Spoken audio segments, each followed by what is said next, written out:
Greetings, dear beautiful spirit soul that you are. Of course, beyond all that, I just want to acknowledge you, how magnificent you are, and every single living entity is, and that we're already unified. We're just acknowledging that, and we're also individuals.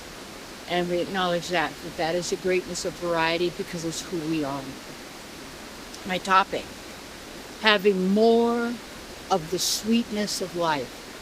Having more. See, we tend to always want more.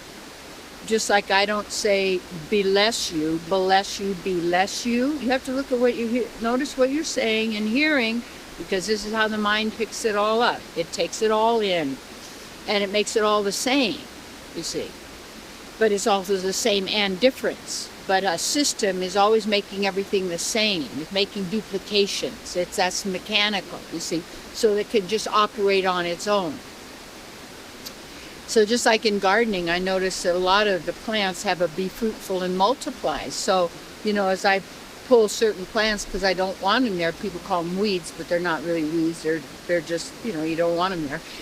And they just tend to all want to keep multiplying. This is what they tend to want to do. It's a program, you might say. So how to have more sweetness. And we tend, how that sugar thing. And if you take a look at way back when that manufactured sugar started happening and being sold, a few hundred years ago, that's all a lot of diseases started also. You can notice that. And as you look through that time. So we all want sweetness. And one of the keys is sweet words and sweet thoughts, sweet feelings. Remember how I had this one friend many years ago, and she'd take delight in filleting somebody. I filleted them. It means I just use my words to just take them apart and just knock them down to size, And I don't watch, sitcoms or those kind of things. I don't really do that because I usually do research and such. But anyway, how people talk to each other and the sarcasm. And I grew up with some sarcasm, not a lot, because I really had a really great life. But the sarcasm that was there and the put down and realize that even in sarcasm, it's a person is actually saying how they really feel or really think. And what you want to get is why we want more sweetness. So we get addicted to, say, a sugar or something that isn't maybe good for the body or good for the mind, but there's certain sugars that are, just like dates, num num num, grapes, num num num, they're good, and they're good, and they're sweet. So how you have more sweetness is because you want to have less fear and less harshness and less abuse. And how we get free of that, we have to look at what is the source of the sourness or the pain or the suffering, and you have to see where is it originating from? Where is that? What are we using that for? What are we doing with that?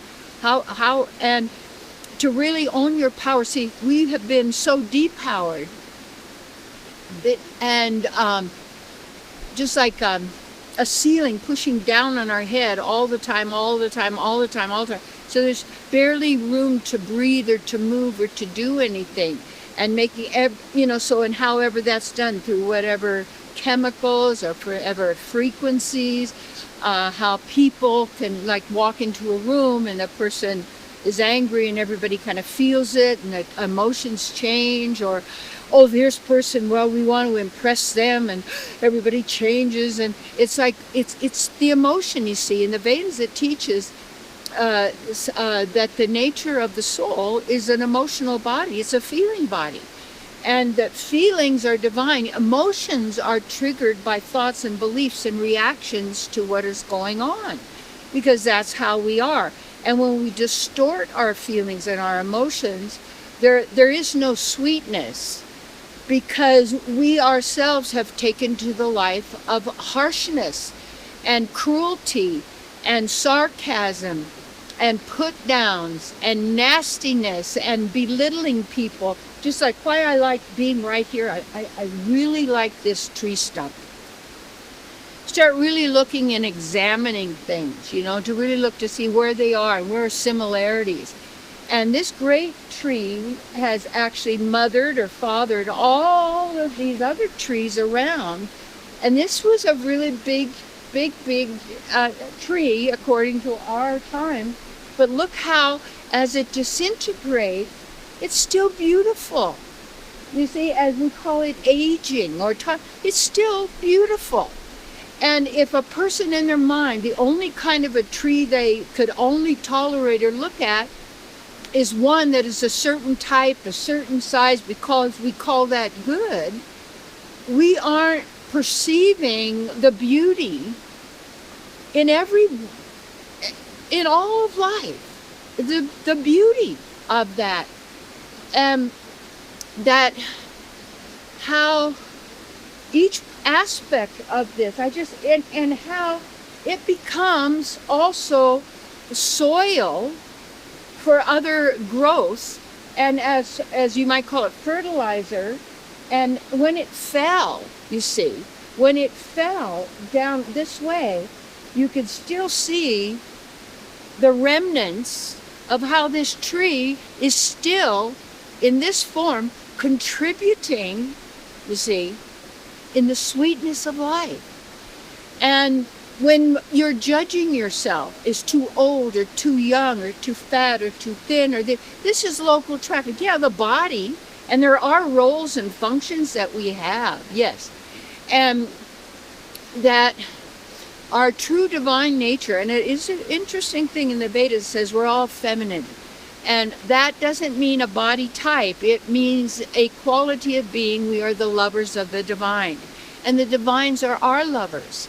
And it's called mamatva, and that means you are mine and I am yours. And when you are mine and I am yours, and when we are in that, we recognize and we realize our unification, but our nature of who we are and our own individual expressions of that. And that's where you take power back and your control.